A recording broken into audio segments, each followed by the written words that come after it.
Pessoal, bom dia. Na videoaula de hoje nós vamos corrigir nosso último capítulo do CA de História, que é sobre população brasileira, tá? Pega seu CA aí para a gente poder fazer a correção. Página 22, que é a primeira página do exercício. De acordo com a população brasileira, ele pediu então para você colocar V ou F nas alternativas. Primeira, o Brasil é um dos países mais povoados do globo. Falso. O Brasil é um país muito populoso. Nossa população aí, eu acho que é a quinta maior do mundo. Mas ele é pouco povoado, porque a distribuição é desigual pelo território. Então é falso. Fiquem atentos a esses dois termos, tá? Populoso e povoado, que tem muita diferença. Segundo parênteses, o Brasil é atualmente o quinto país mais populoso do mundo. Verdadeiro. A população absoluta do Brasil, em meados dessa década, já ultrapassou a marca de 200 milhões de habitantes. Verdadeiro. A população relativa do Brasil é de cerca de 22 habitantes em cada quilômetro quadrado, distribuídos de forma homogênea pelo território. Não, a gente sabe que alguns estados, algumas regiões têm uma concentração populacional maior, mas essa distribuição não é homogênea em relação às outras regiões. As regiões mais populosas do país coincidem com as mais extensas, o norte e o centro-oeste, respectivamente. Também tá falso. A gente sabe que onde tem a maior concentração é sul e sudeste. Então ficou F, VV, FF. Número 2, ele pediu para você analisar as alternativas aí e marcar a opção correta. O certo seria você marcar a letra B. Número 3, ele te deu um gráfico aí mostrando a evolução da população brasileira. Letra A. Conforme as evoluções e a projeção da população brasileira para as próximas décadas, pode-se afirmar que elas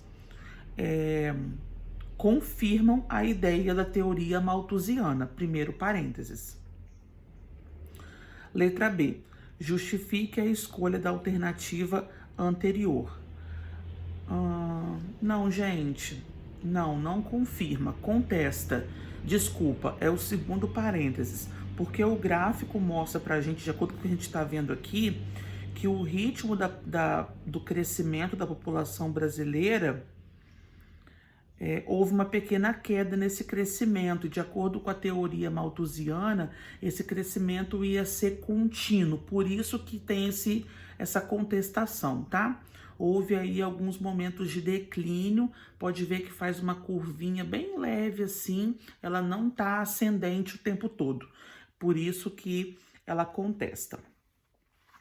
Número 4, a população do Brasil é o resultado de diversas miscigenações. Que populações contribuíram para a formação do povo brasileiro? Indígenas, europeus, africanos e também depois os asiáticos que vieram no período das imigrações. Página 24, nós temos essa imagem muito famosa aí, que retrata o branqueamento da população. Você pode ver que a criança, ela já tem a pele bem clara se você comparar com os pais ou com a avó, tá vendo? Esse era um projeto que o governo tinha, o governo brasileiro, de incentivar a vinda de imigrantes para cá, justamente para branquear a população. Letra A. Qual era a intenção da política de branqueamento da população? Bom, principalmente diminuir as influências afrodescendentes aqui dentro do território e mostrar para o mundo inteiro que a genética brasileira era muito mais branca do que a africana, o que é um absurdo, né? Letra B. Como tal política era posta em prática no Brasil em meados do século XIX e início do século XX, através do estímulo da vinda de imigrantes europeus para o Brasil. Foi uma alternativa que o governo encontrou de branquear a população, porque aqui esses imigrantes iam se envolver com os povos do Brasil e a tendência é que depois, a longo prazo, iam ter mais populações brancas do que de origem afrodescendente. Número 6, ele pediu para você colocar aí de acordo com o lugar onde cada povo imigrante se estabeleceu. Interior e capital paulista na Serra Gaúcha, italianos, letra B. Interior e capital paulista, norte do Paraná e do Pará, letra D, japoneses. Vale do Rio dos Sinos, no Rio Grande do Sul, norte de Santa Catarina, Curitiba, municípios serranos do Rio e o Espírito Santo, letra A, alemães. São Paulo, Rio de Janeiro, principais cidades da região norte e nordeste, letra C, sírios e libaneses. Página 25. Considerando as populações jovens de 0 a 20 anos e adulta de 21 a 60 e idosa acima de 60, qual era a faixa predominante em 1980? A faixa predominante é a faixa jovem de 0 a 20 anos. Você pode ver que a base da pirâmide ela é bem larga. Eu expliquei vocês durante a videoaula para vocês saberem interpretar melhor esses tipos de gráfico. E em 2010 você já vê que o meio da pirâmide já é mais largo, então prevalece aí na fase adulta, entre 21 a 60 anos. C.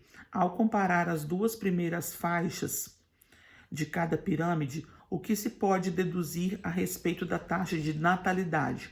Que ela era maior em 1980 do que em 2010. Então, você vai marcar a primeira opção aí que ele te deu.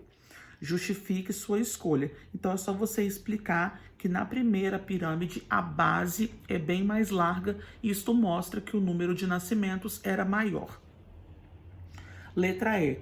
Que mudanças se percebem em relação à população adulta e idosa de 80 a 2010? Aumentou, que o meio da pirâmide ele está mais largo aqui, que é onde compreende a fase adulta, do que se você comparar com esse primeiro mapa, tá? Então a população está vivendo mais e melhor. A longevidade do brasileiro aumentou. Vamos para a página 26. Número 8. Letra A. Observe o mapa Brasil densidade demográfica e descreva de forma resumida como ocorre a concentração populacional brasileira nas proximidades do litoral e longe dele. Bom, nós temos dois motivos principais e é muito importante que você coloque os dois na sua resposta. Se você colocou só um ou só outro, complementa, tá? Você pode perceber que a nossa grande concentração populacional está ao longo de todo o litoral. Isso acontece por quê? Foram pelo litoral que os portugueses chegaram ao Brasil. Então foi a primeira área ocupada, a primeira área desenvolvida, a primeira área que recebeu uma maior infraestrutura. Por isso que ao longo de séculos e séculos a concentração populacional está acontecendo ali, no litoral. E um segundo motivo é que, por ter recebido essa infraestrutura primeiro dos portugueses, foram as cidades que mais se desenvolveram, que mais oferecem oportunidades atualmente de empregos, de opções de lazer, de universidades. Então, é a cidade onde também oferece mais serviços para a população, que estão também justamente no litoral. Essa parte afastada demorou a ser ocupada, demorou a receber uma infraestrutura, por isso que hoje ela é a menos povoada. Página 27, letra B. O que pode significar a expressão que se refere ao Brasil como muito mais que qualquer zona sul? Reflita sobre ela, registre as conclusões a que você chegou e compartilhe com os seus colegas.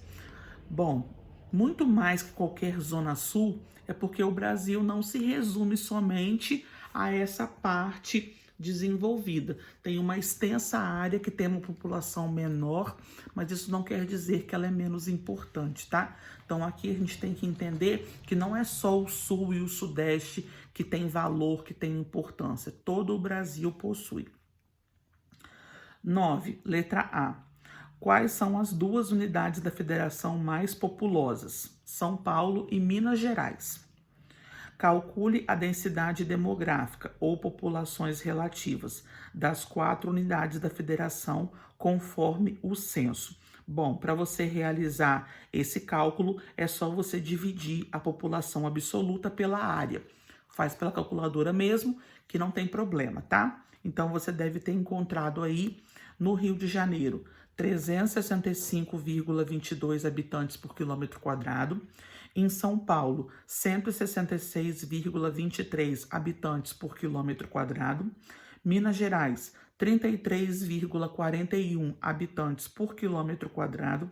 E no Distrito Federal, 444,66 habitantes por quilômetro quadrado. C. Quais são as duas unidades da federação mais povoadas? Distrito Federal e Rio de Janeiro. Número 10, ele te deu um texto aí em cima, uma introdução, te deu uma imagem. Como é conhecido em geografia esse movimento diário do deslocamento de pessoas entre municípios? Movimento pendular. Lembra que eu expliquei? Simbolizando o pêndulo do relógio. Número 11, ele pediu para você marcar as alternativas corretas sobre cada assunto. Vamos ver quais estão certas. O Índice de Desenvolvimento Humano é um indicador social que mede a qualidade de vida da população de um país por meio do levantamento de dados sobre a mortalidade infantil, a educação e a renda. Não, nós vimos que o IDH avalia saúde, educação e renda. Então, não é mortalidade infantil. Essa você não vai marcar. Segundo parênteses, o índice de Gini é um indicador que mede as desigualdades de concentração de renda, comparando as populações mais ricas e mais pobres em um território. Esse índice vai de 0 a 1,0. Quanto menor o valor, melhor a distribuição de renda e, consequentemente, menor a desigualdade.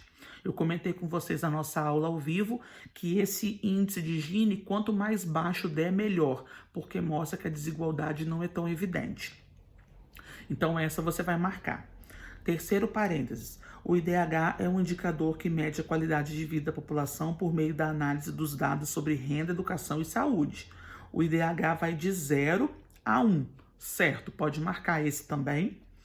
Para medir a população economicamente ativa de uma região, é utilizado o índice sobre a taxa de desemprego ou desocupação. Não, gente, esse aqui é uma outra forma de cálculo, mas não é para medir a população economicamente ativa, não, tá? Então, vamos marcar o segundo e o terceiro parênteses. Terminamos a nossa correção do CA, finalizamos o capítulo, então, e vou mandar uma atividade avaliativa para vocês fazerem agora sobre esse assunto, na próxima aula, obviamente, para a gente poder fechar as notas também que estão faltando, tá bom? Beijo, gente, até mais, tchau, tchau.